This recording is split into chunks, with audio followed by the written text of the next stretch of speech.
And you've talked about damage to a degree. There's Custard Damage. There are some interesting games. Yeah, I did not plan for Custard Damage. Well, one never can. Stacey Allen, who did the initial design on the Witchlight Carnival, introduced a pie eating contest, and you take custard damage in the course of eating pies, and if you accumulate so much custard damage, things can go wrong. But you never die from custard damage. Oh. See, now, are we going to get a subclass eventually that does custard damage? Like, you can turn, 1d8 extra custard damage, like the Custard Ranger? That would be delightful, and I look forward to seeing it on DM's Guild. Yeah, or Rogue. It poisons you with custard. Right, yes. Yeah. Yes. Your friendly sneak attack. So, yeah, when I saw the custard damage in the first draft, it's like, this is such a wacky concept. I think I'll just keep it. We'll make it work. That's fantastic. Was it a natural progression with the fact that you did this carnival, and again with the 80s, we had some reference of a carnival when it comes to D&D. There's some notable familiar things in that map. Mainly the roller coaster is directly from the animated. There are a lot of 80s stuff nestled in the Wild Beyond the Witchlight. From the characters who were once action figures to the little visual drops, like, for instance, the 1980s cartoon roller coaster appearing in the Witchlight Carnival. Those are just little, tip of the hats, all done deliberately because at its heart, the Wild Beyond the Witchlight is a story about time. Yeah. The conspiracy theorist in me is thinking that you have gone back in time and now... Many times. Retroactively, yes. Well, yeah, clearly. And now that carnival was always that carnival.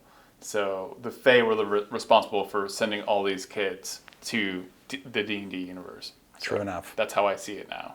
That's how you should see it. You've altered the canon in my brain. But there are some 1980s cartoon characters who are showing up. My favorite is Kellik, because I am a sucker for a petty wizard. So tell me about Kellik. Kellik appeared in an episode of the original cartoon, and he was also a 1980s action figure along with several others. His first appearance in a role-playing game product was in a module called Quest for the Heartstone, which was a first edition expert, well, not first edition, it was an expert level adventure. For those who are familiar with the expert box set, congratulations, you're as old as I am. Kellik and a whole cadre of other characters, including Strongheart, Warduke, Skilla, and numerous others, were actually in that adventure as pre-generated characters.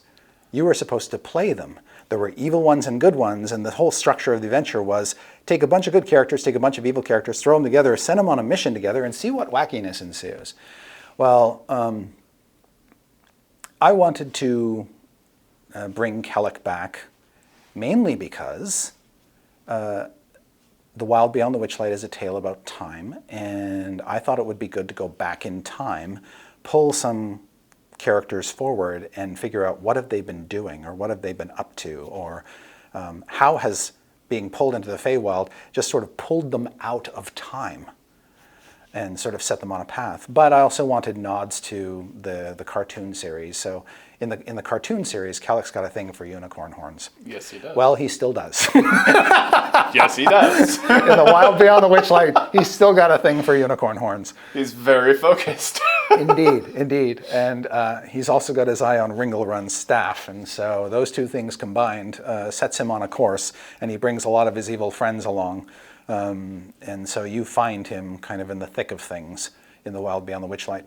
What I love about the Kellik and the other characters in general is that they may not mean anything to some people coming to this adventure, right?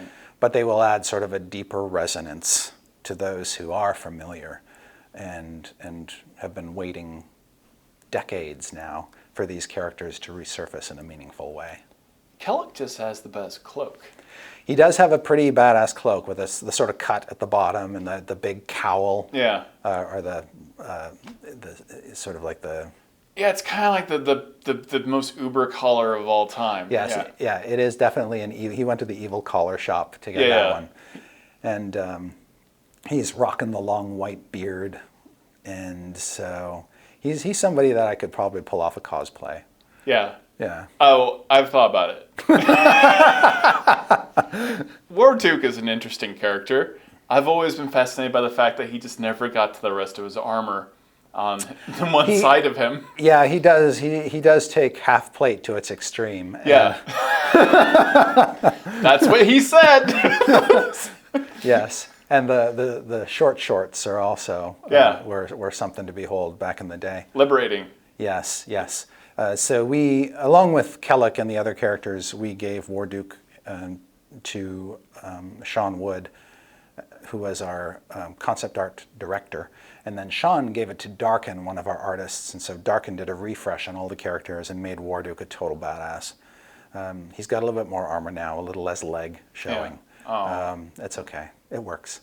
And now he's got his full flaming sword on display too. So there you go.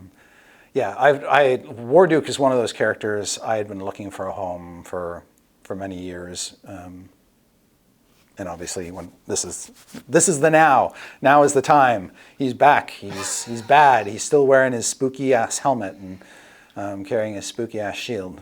Yeah, you were very cheeky about the whole thing because the Dread Helm showed up under the very common magical items. We do that all the time. Yeah, we seed. I knew we were doing the Feywild story while we were working on Xanathar's Guide to Everything. So putting Warduke's helm in Xanathar's Guide was a tip-off of something coming.